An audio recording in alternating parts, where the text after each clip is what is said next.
Hi friends, welcome to Speedy Tech channel. நாம் இந்த வீடியோல எதை பத்தி பார்க்க போறோம்னா, இப்போ உங்களுக்கு இந்தியன் ஓவர்சீஸ் பேங்க்ல அக்கவுண்ட் இருந்துச்சுன்னா, இப்போ அக்கவுண்ட் ஓபன் பண்ற நேரத்துல ஒரு மொபைல் நம்பர் கொடுத்திருப்பீங்க. இப்போ உங்களுக்கு வேற மொபைல் நம்பர் சேஞ்ச் பண்ணனும் அப்படின்னா, பேங்க்ல போய் சொன்னீங்கன்னா ஒரு ஃபார்ம் தருவாங்க. அந்த ஃபார்மை வந்து ஃபில் பண்றது எப்படின்னு தான் பார்க்க போறோம். ஓகே ஃப்ரெண்ட்ஸ், நம்ம சேனல் ஃபர்ஸ்ட் டைம் பாக்குறீங்கன்னா சப்ஸ்கிரைப் பண்ணுங்க.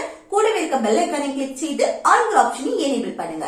அப்பதான் நம்ம சேனல்ல போடக்கூடிய வீடியோஸ் எல்லாம் உங்களுக்கு நோட்டிபிகேஷன் வரும். ஓகே, வீடியோக்குள்ள போகலாம். ஓகே, இப்போ வந்து நீங்க பேங்க்ல போய் சொல்லும் போது இந்த கஸ்டமர் ரிக்வெஸ்ட் ஃபார்ம் தான் தருவாங்க. இதுல வந்து எப்படி ஃபில் பண்றதுன்னு பார்க்கலாம். ஃபர்ஸ்ட் வந்து பிரான்ச் நேம், அந்த பேங்கோட பிரான்ச் நேம் எழுதுங்க. அடுத்து கோடு, இது வந்து பேங்க் பாஸ்புக்ல இந்த பிரான்ச் நேமுக்கு பக்கத்துல 4 டிஜிட் நம்பர் இருக்கும், அதை என்டர் பண்ணுங்க. அடுத்து என்னன்னா டேட், அன்னைக்குள்ள டேட் எழுதுங்க. அடுத்து ஃபர்ஸ்ட் அப்ளிகேண்ட் நேம் இல்ல செகண்ட் அப்ளிகேண்ட் நேம்னு 2 பாக்ஸ் இருக்கு பாருங்க. இல்ல ஃபர்ஸ்ட் அப்ளிகேண்ட் நேம்ல வந்து உங்க நேமே எழுதுங்க. இந்த செகண்ட் அப்ளிகேண்ட் நேம் வந்து இப்ப நீங்க ஜாயிண்ட் அக்கௌண்டா இருந்தீங்கன்னா அந்த ஜாயிண்ட் அக்கௌண்ட் ஹோல்டரோட நேமை வந்து இதுல எழுதணும். இல்ல நீங்க சிங்கிள் அக்கௌண்ட் தான் அப்படின்னு சொன்னா இந்த ஃபர்ஸ்ட் அப்ளிகேண்ட் நேம்ல உங்க நேமை எழுதினா போதும். அடுத்து அக்கௌண்ட் நம்பர்னு இருக்கு பாருங்க, இதுல உங்க அக்கௌண்ட் நம்பரை எழுதுங்க. அடுத்து மொபைல் நம்பர், இப்ப நம்ம வந்து புதிய வேற ஒரு மொபைல் நம்பரை சேஞ்ச் பண்ண போறோம். சோ அந்த புதிய மொபைல் நம்பரை இதுல எழுதினாலும் ஒண்ணும் இல்ல, எழுதாட்டியும் ஒண்ணும் இல்ல.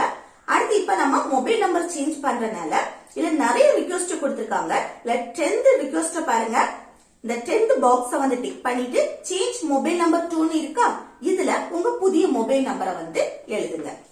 எழுதிட்டு அடுத்து நெக்ஸ்ட் பேஜ்ல பாருங்க, இதுல வந்து நிறைய ரிக்வெஸ்ட் எல்லாம் கொடுத்திருக்காங்க. அது வந்து உங்களுக்கு சேஞ்ச் பண்ணணும், ஏதாவது சேஞ்ச் பண்ணணும்னா அந்த பாக்ஸை நீங்க டிக் பண்ணி அதையும் ஃபில் பண்ணி கொடுக்கலாம்.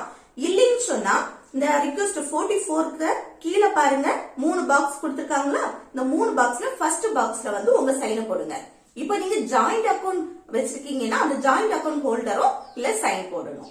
ஓகே ஓகே ஃப்ரெண்ட்ஸ், இந்த வீடியோ உங்களுக்கு யூஸ்ஃபுல்லா இருக்கும்னு நினைக்கிறேன். யூஸ்ஃபுல்லா இருந்துச்சுன்னா இந்த வீடியோக்கு லைக் பண்ணுங்க, உங்க ஃப்ரெண்ட்ஸ்க்கு ஷேர் பண்ணுங்க. Okay, thank you.